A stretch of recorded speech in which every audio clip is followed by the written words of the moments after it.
All right, welcome to the show, YouTube friends. Drop your comments and questions in the chat and make sure you smash the like and subscribe buttons as we talk the latest transfer rumors with the main man himself.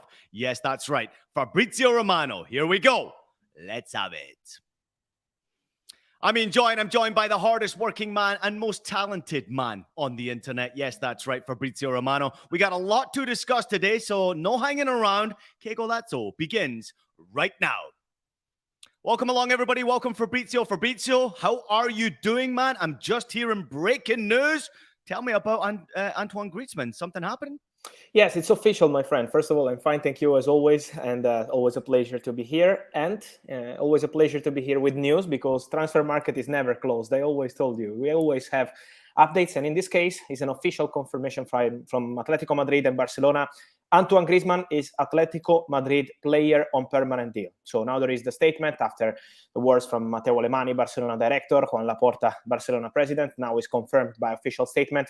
Antoine Griezmann to Atletico Madrid for 20 million euros plus 4 million euros in add-ons. So the loan deal with buy option worth 40 million euros is no more existing. Now it's a permanent deal. Antoine Griezmann joins Atletico Madrid on permanent move till 2026. So the deal is signed.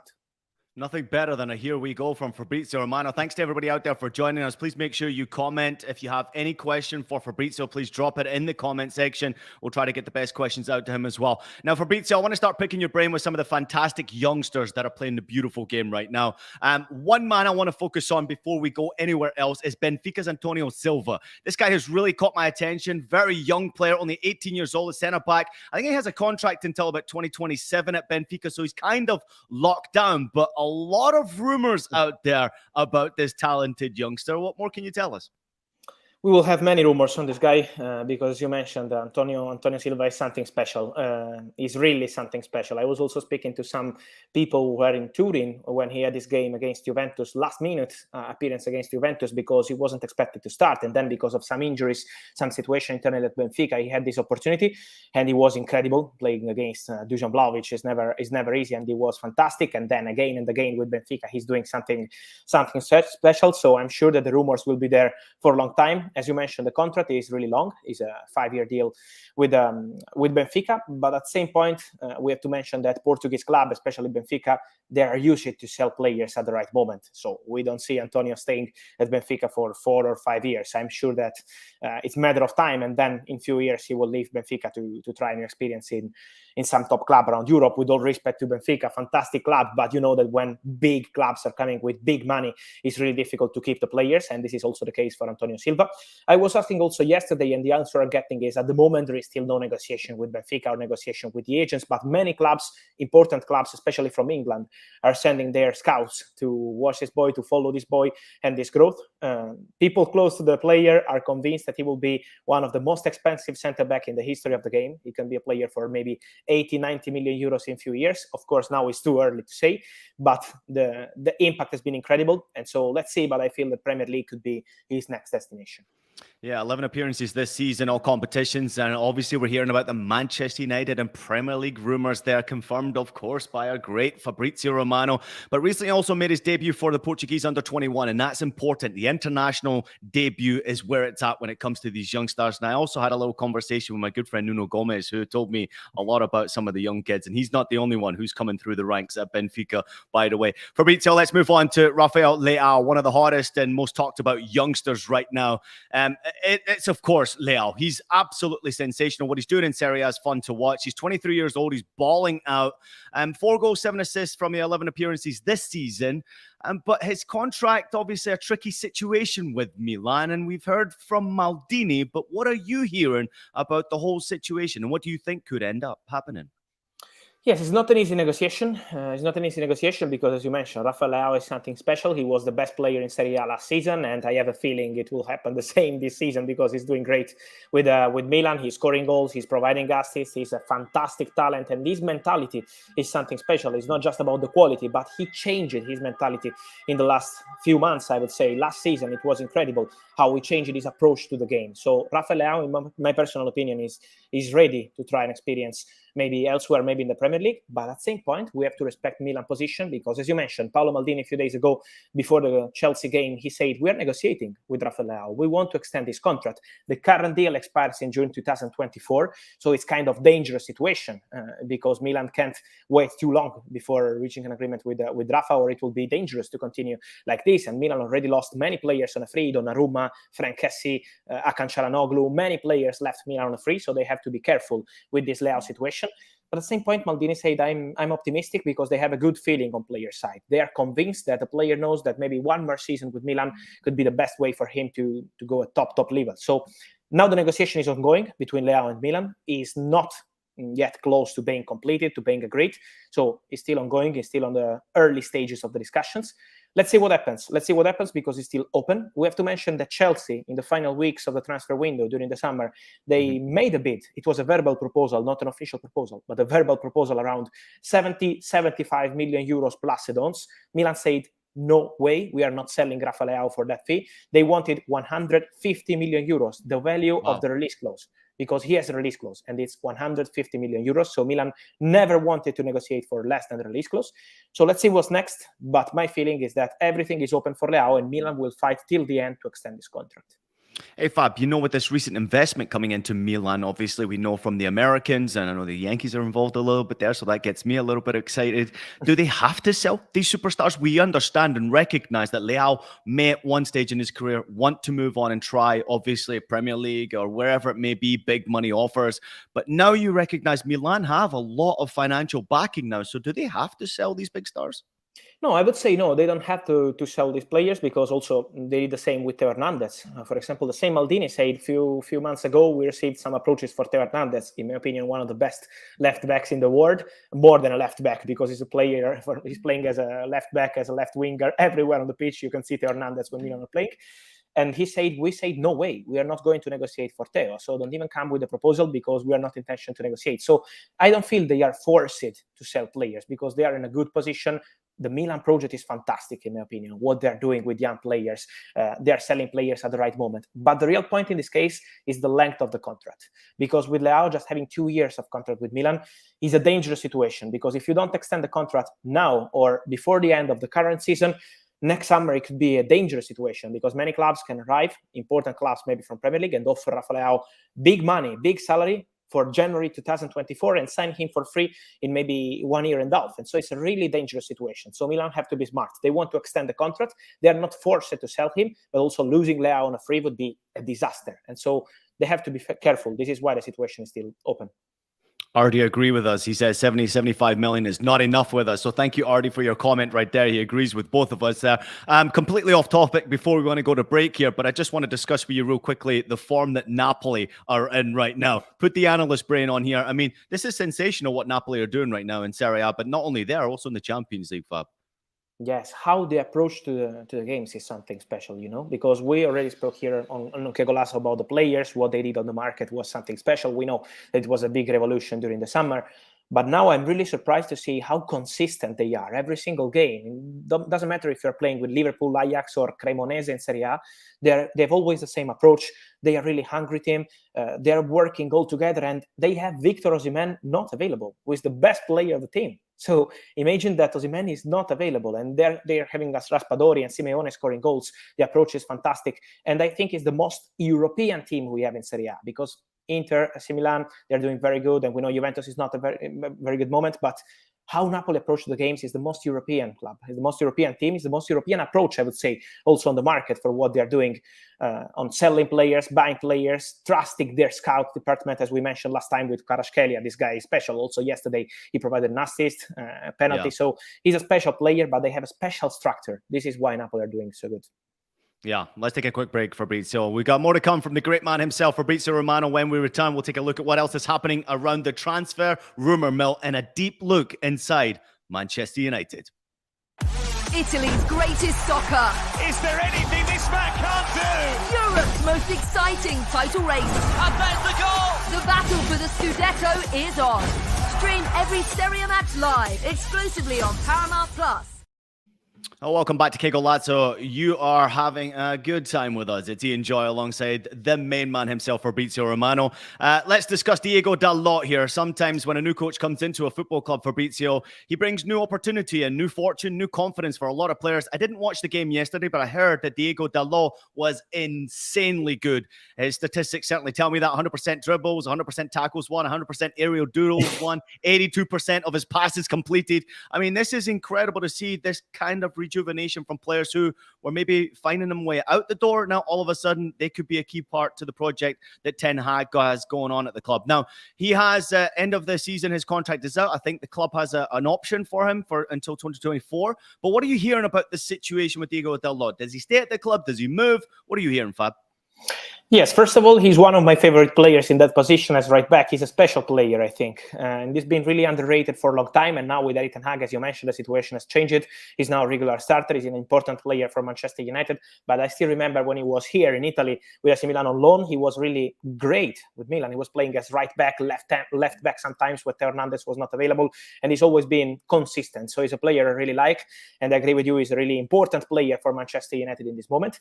To answer your questions, yes, Manchester United have an option to extend his contract because officially the contract is expiring in June, but Manchester United have an option to extend for one more season, so till June 2024. So they feel protected on this Diogo Dalot situation. At the same point, they will not activate this option until they have the opportunity to negotiate with Diogo and his agents for a long-term contract. So they will try to sign a long-term contract with Dalot.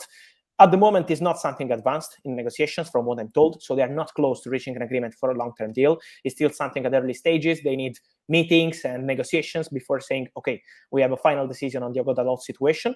Barcelona are monitoring him because Barcelona have sent their scouts not just to Premier League games, but also with Portugal. In the last 2 games he had with Portugal to follow Diogo Dalot, to follow his impact on international football. And Diogo was great because he scored a brace with Portugal playing as a right back. He's doing a great season. And so Barcelona are monitoring him because they want to go for a right back in summer 2023. Diogo Dalot is not the only option. They have many options on the right back because they will go for an important right back in the summer. But at the same point, I can mention that they are following him. So let's see what happens with Barcelona. Let's see when Manchester United will proceed with this contract situation. My feeling is Manchester United have to activate that option. If they are not able to reach an agreement with Dalot, that would be, I would say, not so smart to let Diogo Dalot leave on a free. So I expect Man United to trigger the clause, but let's see when. Yeah, many would call that very bad business if you allow him to go away on a free transfer. Great question come in from Rafa right there, talking about Barcelona's interest. How on earth can they afford all these players? They're trying to lower their wage bill. Obviously, we did hear rumors. I was following your Twitter timeline as well. They're trying to track these free agents and see what deals they can get done before they commit to their clubs. Is that the way forward for Barcelona, a free agent system? Yes, yesterday Barcelona director Matteo Lemani mentioned the free agent system as one of the priorities for Barcelona because this summer they had many players on a free, like Christensen, Kessie, and others, of course, and also the summer before with Eric Garcia. They are always monitoring the free agents market, and this is what they want to do also in summer 2023. So I expect Barcelona to be active on players out of contract or maybe on opportunities like Diogo Dalot. So for sure they will monitor this kind of market. How they can afford players, honestly, on Barcelona financial situation, we always have many questions, but at the end, they always find a way to do things. Honestly, I think getting rid of players like Griezmann, Coutinho, and many others is helping Barcelona wage bill because, for example, Griezmann deal is also about the salary. We always mention the fee, 20 million euros plus 4 in add-ons, but it's also about the salary. Coutinho deal with Aston Villa, the salary was the key point for Barcelona. So they're trying to find solutions for these players they don't trust, and they're trying to sell them. Let's see what happens also with Memphis Depay, for example, and many others. And then maybe for them will be easier to sign players in summer 2023. We got 5 more minutes with the great man himself, Fabrizio Romano. You're watching Qué Golazo here. A little bit of rapid fire questions. Let's get through some of these topics that I've been following very closely that I know you're all about. Cristiano Ronaldo, I mean, he scored his 700th goal yesterday in club football for Manchester United. He can't be happy with not playing much football. I know he's getting older, Fab, but real quickly, let's just bang through a couple of topics. Let's start with Cristiano Ronaldo. What do you think happens with him? This is crazy. At the moment, honestly, nothing has changed. We know in the summer he wanted to find a solution, but there was not the right club to leave Manchester United maybe in August, and this is why the situation was not changing. And at the moment, I'm told that it's still the same. For Cristiano Ronaldo, of course, as you mentioned, he's not happy because he wants to play, he wants to be a starter. But at the same point, it's too early to say what's going to happen in January, I think. And I'm told that during the World Cup, so end of November, beginning of December, they will discuss internally Manchester United and decide on the striker situation, because it's not just about Cristiano's side, it's also Manchester United side. If they let Cristiano go, they need a striker, because Martial is having many injuries. He's an important player for Ten Hag, but too many injuries. And of course, Rashford can't be the only striker for Manchester United, as they have many competitions. And so it's also about Manchester United, because they want to sign a new striker in the summer. But if they let Cristiano go in January, they will need a striker in January. How many important strikers there will be on the market available in January? So, it's about many factors on this story. And on Cristiano's side, at the moment, they say it's too early to know. Yeah, too early to know. No doubt about it. Let's move over to Chelsea Football Club, because I know a lot of fans out there are looking for information from you. Christopher Vivell, technical director, obviously rumored it could be happening anytime now. RB Leipzig, not happy. Their CEO, Oliver Mintzlaff, he certainly let his feelings known that he's not happy with the way Chelsea are doing their business right now. But what's happening with that situation with Christopher Vivell now? Will we see that news recently come out?